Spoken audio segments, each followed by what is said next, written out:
আসসালামু আলাইকুম। আজ আমরা দেখব নবম দশম শ্রেণীর অধ্যায় 7-এর সম্পাদ্য 1, যেখানে দেওয়া থাকবে ত্রিভুজের ভূমি সংলগ্ন একটি কোণ এবং অপর দুই বাহুর সমষ্টি। ত্রিভুজটি আঁকতে হবে। এর জন্য প্রথমে আমাদের যা যা দেওয়া আছে সেগুলো অঙ্কন করে নিই। ত্রিভুজের ভূমি, ত্রিভুজের ভূমি সংলগ্ন একটি কোণ। যেহেতু এখানে কোণের মান দেওয়া নেই, সেজন্য আমি আমার ইচ্ছে মতো একটা কোণ নিলাম। ভূমি সংলগ্ন কোণ x এবং অপর দুই বাহুর সমষ্টি s। এবার ত্রিভুজটি অঙ্কন করা শুরু করব। কোনো একটি রশ্মি বিডি নিই। বিডি থেকে প্রথমে আমাদের ভূমি সমান করে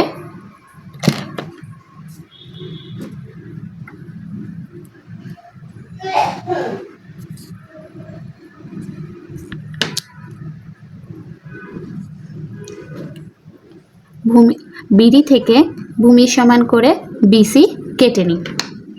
বিসি রেখার বি বিন্দুতে কোণ এক্স এর সমান করে একটি কোণ আঁকি।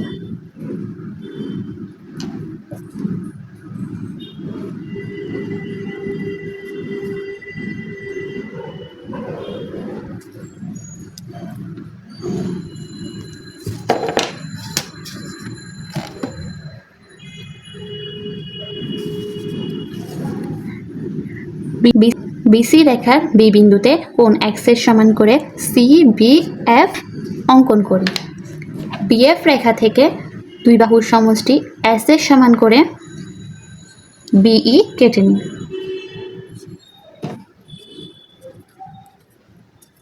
এখন CE যোগ করি।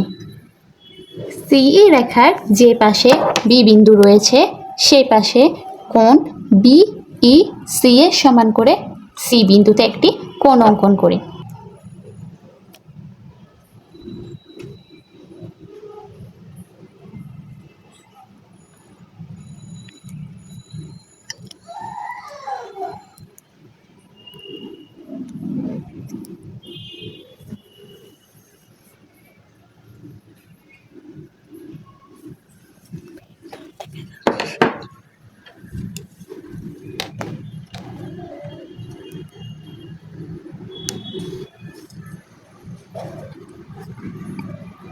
বিসি রেখার যে পাশে বি বিন্দু রয়েছে সে পাশে কোণ BEC এর সমান করে ECG অঙ্কন করি। CG রেখা BE রেখাকে এ বিন্দুতে ছেদ করে। ABC হলো উদ্দিষ্ট ত্রিভুজ। আশা করি বুঝতে পারছো।